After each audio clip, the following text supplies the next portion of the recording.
Ձեզ այսօր մենք ինչպես տեսնում եք գտնվում ենք մեր շատ սիրելի Սևանալճում, Սևանալճի ափին, որպեսզի փորձարկենք մի մեքենա, որը արտադրվել է 2017 թվականին, չնայած որոշ մարդկանց համար, ինչու՞ չէ նաև 2018 թվականին, որովհետև որ հարցնում են որ թվականին արտադրվել մեքենան, ասում ես 18, ասում են հա դե մենք տենց էլ գիտենք, այդ մարդկանց համար հատուկ այս մեքենան արտադրվել է 2018 թվականին Toyota Land Cruiser 200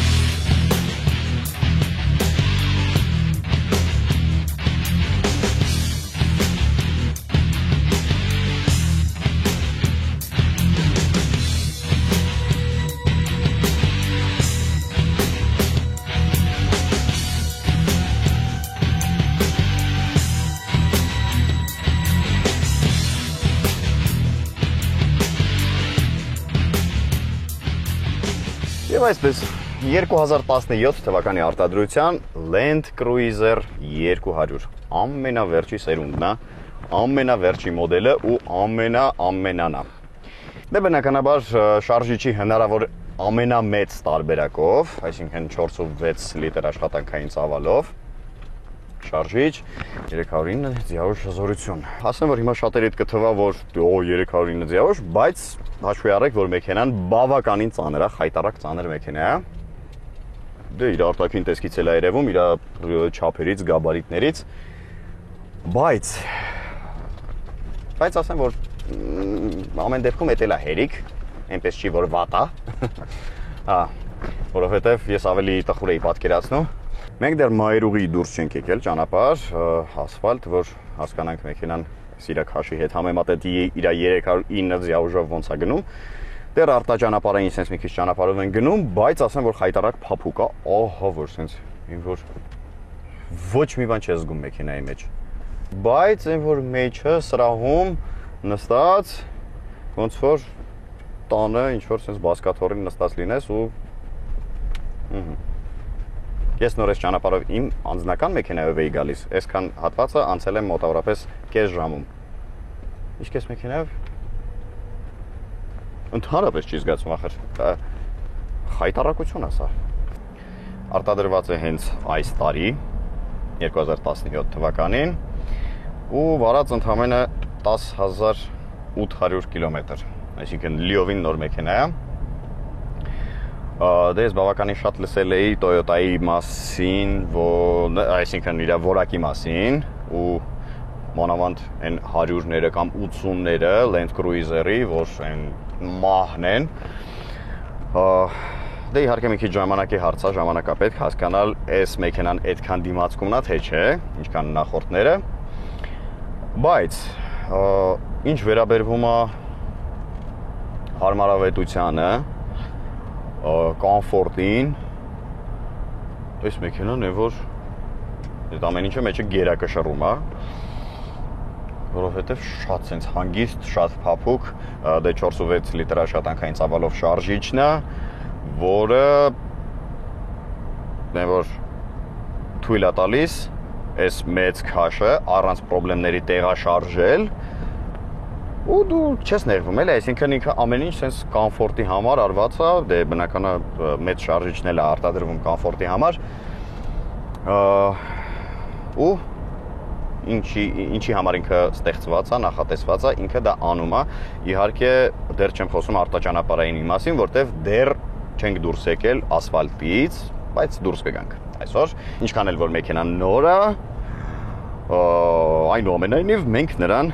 մի քիչ կհանենք քանդված ճանապարհ, որպեսզի դե հասկանանք իսկապես այն որ ասում են Land Cruiser, sense Land Cruiser արտաճանապարհային, իսկապես դա կա մնացել է դեռ այս մոդելում։ Լավ, ինչն է շատ հետաքրքիր էս մեքենայի մեջ, ինչը որը առաջին հայացքից sense միանգամից աչքի ընկնում, այդ մոնիտորն է։ Ես նման մոնիտոր ոչ մի ուրիշ մեքենայի մեջ, բացի Tesla-ից, չէի տեսել։ Մենակ Tesla-ի մեջ է նման մեծ մոնիտոր, այսինքն այնտեղ մոնիտոր չի, այնտեղ արդեն պլանշետ է, iPad է դրած, sense կպցրած, սոսինձով, երևի, չգիտեմ ինչով են կպցնում։ Բայց sense լիովին պլանշետ է։ Իսկ էս sense ինտերֆեյսին է որ նայում ես, արդեն հասկանալի է, որ ինքը հենց մեքենայի ծրագրով աշխատող մոնիտոր է, այսինքն մուլտիմեդիա համակարգն է մեքենայի։ Շատ հետաքրքիր, շատ մեծ, ահռելի, չգիտեմ քանի դյույմ է նույնիսկ, որովհետև ինտերնետում իր մասին ոչ մի խոսք չկար, ոչ մի ինֆորմացիա չեմ գտել, բոլոր մոնիտորները փոքր են տալիս։ Էս մի հատ մեծ նորմալ iPad-ի չափ է, եթե ոչ ավելի մեծ, չէ, հաստատ ավելի մեծ։ Մի խոսքով ամեն ինչը այստեղ է, հեռախոս, երաժշտություն, ռադիո, կլիմատ կոնտրոլ, հեռախոս բնականաբար Bluetooth-ով, այստեղ ինչ ունենք, այստեղ սա ինչ է։ Սա ինչ է։ Այս։ Հասկացանք, մեքենան ունի ինտերնետ, հենց հիմա Ֆորսաժ 7-ի տրեյլերն է գնում։ Բավականին հետաքրքիր է, ես իրոք նման բան չէի, լիտր աշխատանքային ծավալը հերիք այս մեքենային թե ոչ։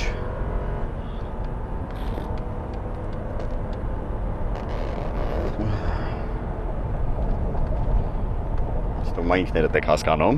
պետք չի ոչինչ ասել, բայց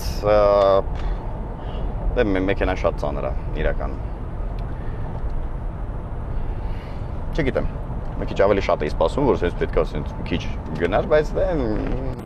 այդ չի իր նպատակը, չնայած ինչի չէ։ Այս մեքենայով չէ, որ հիմնականում երթևեկում են բավականին հարուստ մարդիկ, չգիտեմ, երևի բիզնեսմեններ, ինչ որ այդ կարգի, այդ կատեգորիայի ու նշանակում է, որ իրենք շատ փող ունեն ու այդ շատ փող ունենալն էլ երբեմն բերում է տհաճ ինչ-որ սիտուացիաների, երբ պետք է փախնես։ Հա, ու այս մեքենայով ինչ թվում է մի քիչ դժվար կլինի փախնել, այս մեքենայով կարելի է փախնել օրինակ 0.6-ից, բայց եթե դորջարի մոտորով չլինի։ Հա։ Չէ, դասի դորջարի չէ, եթե 6-ի մոտոր չլինի դորջարի վալով։ Այդ դեպքում չես փախնի։ Հա։ Բայց մեքենան այն որ իսկապես առանց չափազանցնելու ահա որ հարմար է, ահա որ կոմֆորտնի է, իմ համար մի քիչ նույնիսկ այդ կոմֆորտը այդքան էլ սենց լավ չի, այսինքն ինքը շատ կոմֆորտնի է։ Ես շատ կոմֆորտնի մեքենաներ չեմ սիրում, որովհետև ես մի քիչ ուրիշ վարելաձևի սիրահար եմ։ Այս մի քիչ ինձ ներվայնացնում է, բայց ես վստահ եմ, որ ասենք երկար ճանապարհ գնալու համար, օրինակ, չգիտեմ, Յակուտիա, հա, օրինակ, եթե ուզենք մեքենայով գնանք, օրինակ իմ սիրած մեքենաներով հաստատ տեղ չես հասնի, կամ կարող է մեքենան հասնի, դու տեղ չհասնես, կամ հակառակը։ Իսկ այս մեքենայով հաստատ դու ել կհասնես մեքենան էլ ու ընդհանրապես չես էլ հասկանա, որ երկար ճանապարհ ես գնացել։ Օրինակ, այս ճանապարհը ես իմ մեքենայով անցնում էի մի 3 օր առաջ, մոտավորապես։ Հիմա մենք Սևանում ենք։ Ու ես հիշում եմ, թե ինչ դաժաներ ինձ տրվում այս ճանապարհը, որովհետև ահա որ անհարթ ասֆալտ,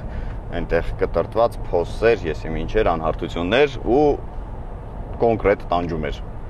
Իսկ այս մեքենայի մեջ ընդհանրապես ոչ մի չի զգացվում։ Շատ փափուկ է ամեն ինչ տեղի ունենում, սենց շատ փափուկ է, այդքան փափուկ է։ Օրինակ մեքենան գրած է, որ զարգացնում է, այսինքն հնարավորություն ունի զարգացնելու 240 կմ/ժ արագություն, ինչը շատ խիստ կասկածում եմ, շատ խիստ, որովհետև հաշվի առնելով թե ինչպես է ինքը տեղից մեկնարկում, տեղից շարժվում կամ ընթացքից պարզապես որ սենց սեղմում ես, ինչ դինամիկայով առաջ գնում, չեմ իմանում։ Ես մի քիչ կասկածում եմ, որ ինքը 240 կբացի, բայց գոնե 200 էլ հասնի, շատ լավ է։ Այս ծանրությունը, որ հետը տանի։ Այստեղ փոխանցումատուփը նաև ունի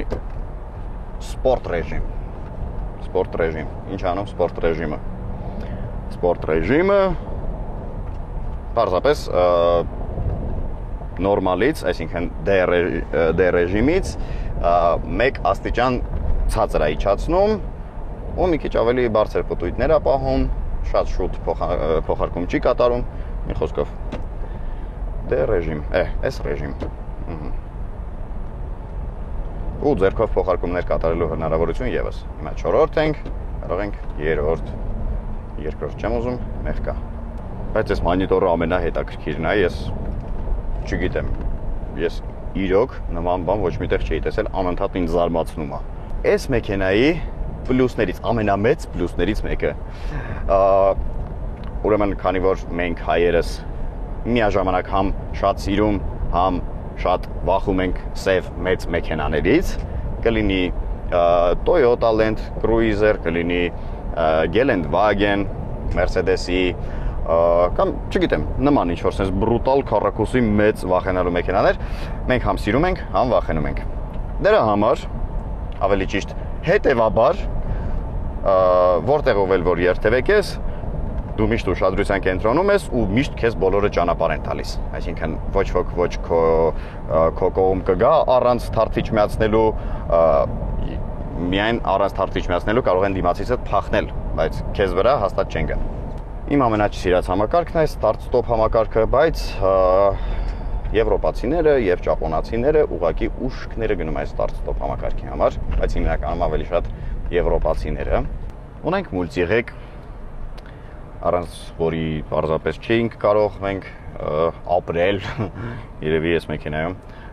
cruise control, այստեղ բոլոր կառավարվող բաները, հեռախոս, ձայն, բան, այն ամեն ինչը կա։ Ինչն է շատ հետաքրքիր,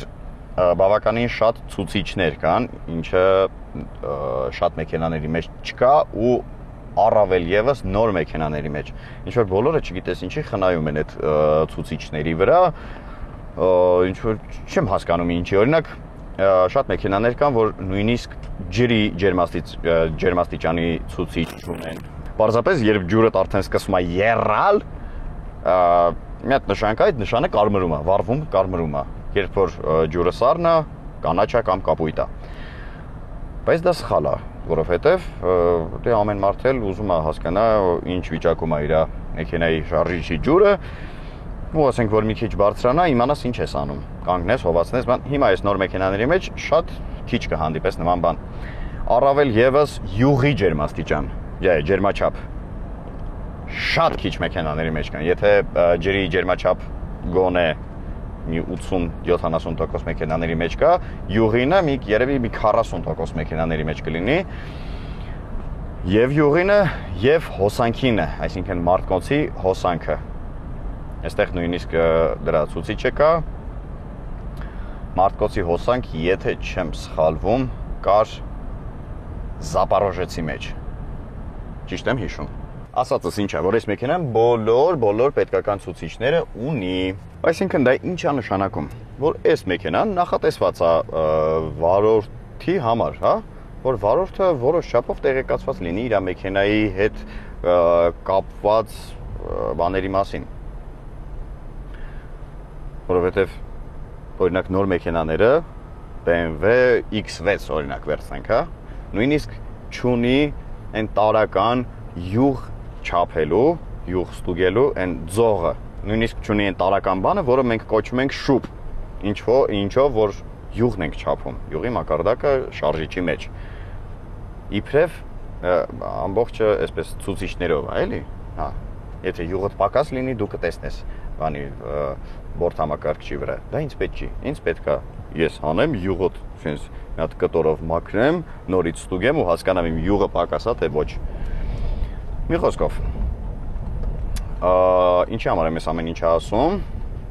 Ասում եմ նրա համար, որ ամենասկզբից ասում եմ, ես չգիտեմ, այս մեքենան ինչքանով է նախատեսված ինչ որ արտաճանապարհային բաների համար, հա։ Եթե այդքան բաները ունի, ու հեսա ես ձեզ ցույց կտամ, թե ինչեր էլ ունի արտաճանապարհայինի համար նախատեսված, դուք կհասկանաք, որ այնպես չի, որ ամեն ինչ կորած է։ Toyota-ն դեռ մտածում է մարդկանց մասին, վարորդների, ու ուզում է, որ ամեն ինչ լավ լինի։ Ուրեմն մենք հիմա դուրս եկանք մի քիչ ավելի վատ ճանապարհ, որից հետո որը կշարունակվի էլ ավելի վատ ճանապարհով, այսինքն գրունտային ճանապարհով։ Հիմա իհարկե պետք է հիշել հերթականությունը, ինչպես էինք միացնում այդ ամեն ինչը։ Ուրեմն այսպես։ Չնայած եթե ինչ-որ մի բան սխալ անում ես, բորդ համակարգիչը քեզ դրա մասին տեղյակ է պահում։ Ուրեմն, փոխանցումատուփը դնում ենք նեյտրալ։ Այստեղ միացնում ենք մեքենայի 4 իջեցված համակարգը, այսինքն իջեցվածը դա պանիժենին է, պանիժենը, որ ասում են, այսինքն մեքենան մեծ արագություն չի զարգացնում, բայց փոխանցումատուփը անիվներին տալիս է, անիվներին դիֆերենցիալին հետո անիվներին տալիս է շատ մեծ ոլորող մոմենտ, ինչը թույլ է տալիս բարձրանալ կամ կբարձրանալ մեծ ինչ-որ տենց դժվար հասանելի տեղեր կամ դուրս գալ ճահիճներից մտնել, մի խոսքով, այդպես crawl control, ահա, այստեղ ունենք մի հատ շատ հետաքրքիր համակարգ, որը թույլ է տալիս ինչ-որ տենց համակարգ է, որը ստաբիլիզացնում է սար բարձրանալու եւ սար իջնելու այդ ընթացքը, հա, կառավարում է ինքը։ Միացնում ենք դա, այստեղ ունենք հենց այդ համակարգի, այսինքն crawl control-ի աստիճաններ, ուժեղության աստիճան, կարող ենք դնել մինչև վերջ։ Այսինքն ինչքան արագ ինքը կարձագանքի, ինչքան արագ ինքը հասկանում, ինչ ես ուզում անել, մի խոսքով այդ շատ բարդ տեխնիկական նրբություններ են։ Այստեղ դե ESP-ն արդեն անջատվել է, որովհետև մենք միացրել ենք այս բոլոր համակարգերը։ Այստեղ ուրեմն ունենք երկու եւս շատ հետաքրքիր կոճակներ, մեկը ECT Power, PWR Power, այդպես է կոչվում։ Սա այս կոճակը սեղմելու դեպքում ուրեմն ինչա տեղի ունենում։ Հերիք չի, որ փոխանցումատուփն ես դու կարողանում դնել սպորտ ռեժիմի վրա, որը թույլ է տալիս ավելի, այսինքն մի աստիճան ներքև, հա, երթևեկել, գնալ։ Իսկ այս կոճակը, այս ECT Power-ը թույլ է տալիս, որ, այսինքն ոչ թե թույլ է տալիս, այլ փոխարկումները կատարում է բավականին բարձր պտույտների ժամանակ, որպեսզի օրինակ, չգիտեմ, առաջին աստիճանով ուզում եք շատ կտրուկ ինչ-որ սար բարձրանալ կամ քարքրոտ ճանապարհ, որպեսզի ինչ-որ ընթացքից ինքը ավտոմատ չփոխի երկրորդ աստիճան ու դուք կորցնեք ձեր դինամիկան, կանգնեք ու տենց կանգնացել մնաք մինչև գա թրթուրավոր տեխնիկան։ Այստեղ ունենք մեկ կոճակ, որը կոչվում է second, հենց այդպես էլ կոչվում է second start։ Second start, ECT, second start։ Ինքը թույլ է տալիս, որպեսզի սառույցի կամ ձյան վրա կանգնած լինելիս, մեքենան տեղից շարժվի երկրորդ աստիճանով։ Հիմա նայեք, ես ուղիղ տեղից ուղղակի ոտքս վերցնում եմ արգելակից, ունեք ինչ տիպի համաբեսն է աշխատում, համ ինչ-որ սենց տարօրինակ բաներ համակարգեր են աշխատում, ու այսենց ձեն է գալիս։ Այդ եկեք մի քիչ թույլացնենք։ Հեսա մի հատ հասկանանք, որ սիստեմն շատ ուժեղ խեղճացնում մեր խեղճին։ Հիմա մնացել ենք մենակ իջեցված, այսինքն L4-ով, պանիժենի 4-ով, հիմա նորմալը։ Հիմա կանգնում ենք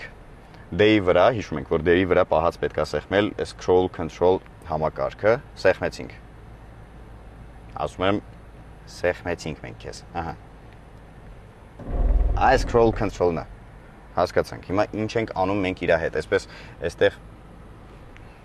հիմա որ, ուղղակի պետք էր, հասկացա, տեսեք, նայք, տեղից գնում ենք, շարժվում ենք, հիմա ես հենց գազը թողնում եմ, ինքը ավտոմատ արդեն, նայք, ես ընդհանրապես չեմ սեղմում արգելակը, հասկացաք ինչա տեղի ունենում, սարից իջնելու հանգիստ, այսինքն, շատ հետաքրքիր էր, ես առաջին անգամ եմ նման սիստեմով մեքենա տեսնում, որովհետև ես տենց արտաճանապարհայիններից այդքան լավ չեմ, իհարկե շատ եմ նստել կամ վարել այլ տիպի off-road-ի համար նախատեսված մեքենաներ, բայց որոնք ինքնաշեն են, որոնք նախատեսված են լիովին ուրիշ արդեն մակարդակի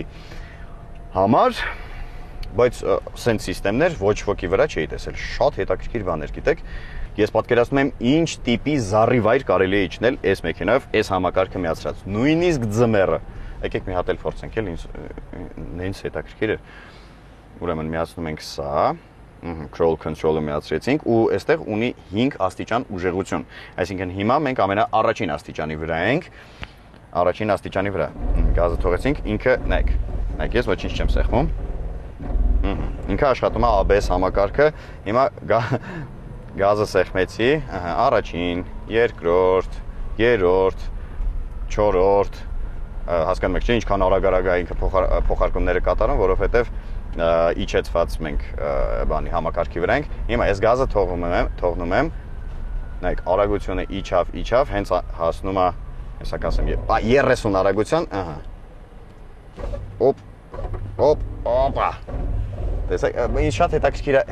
հետևից լույսեր վառվում են, օրինակ, ստոպի լույսերը շատ հետաքրքիր է վառվում են, ոյ, լավ, հիմա ավելորդ մարդ չունենք, որ գործի դնենք, այնպես որ անջատենք և դեռ գնենք, շատ ճիշտ կլինի մեր կողմից անջատել 4L-ը և դարձնել HL, այսինքն բարձր հայ 4 քաշող, ու հանգիստ գնանք։ Հիմա մենք գնում ենք բավականին վատ ճանապարհով ու բավականին արագ, օրինակ դուք ձեր սեփական մեքենայով այս ճանապարհով նման արագությամբ չէիք գնա։ Մենք գնում ենք հիմա 50 ու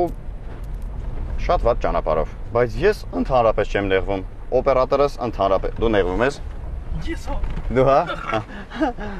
Օպերատորս նեղվում է։ Բայց ասենք որ ընդհանրապես նեղվելու բան չկա, որովհետև դե շատ որ դուք ուղղակի հիմա չեք պատկերացնում այստեղ ինչ ճանապարհ է ու մենք ինչպես ենք գնում։ Հիմա ես ոչ միայն նայում եմ մեքենայի կապոտը ու ճանապարհը թե ինչ է լինում, ու իմ նստած ձևը ու ինչ է ու օպերատորին ինչ է լինում, դե օպերատորը քանդվել է արդեն, այդ հեչ, բայց ասեմ շատ ձևերթափող օպերատորը ընդհանրապես ոչ մի բան չես զգում մեջը։ Լավ։ Իհարկե դուք հասկանում եք, որ այս ճանապարհի համար մեզ այս ոչ մի այս համակարգերը պետք չեն։ Ուղղակի անիմաստ է։ Բայց քանի որ այս մեքենան վարած ընդամենը արդեն 11000 կիլոմետր, մի քիչ առաջ 10 էր։ 11000 կիլոմետր, պարզապես շատ ափսոս է, որպեսզի մենք իրան հիմա վերցնենք ու մտնենք ինչ որ տենց մի քիչ վատ ճանապարհներ։ Դրա համար կբավարարվենք այսքանով։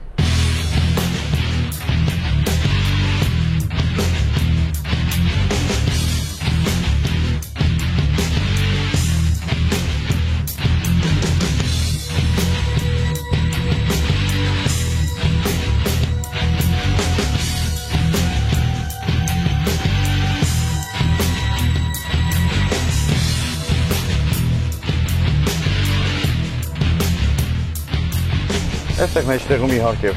չենք կարող ունենալ բորդ համակարգիչ, ոյ, այնով վախճանվեց մեր դիմապակուն։ Land Cruiser 200, այո, ինչի եմ ասում մարդիկ կան իրանց համար 2018 թվականի, որովհետև,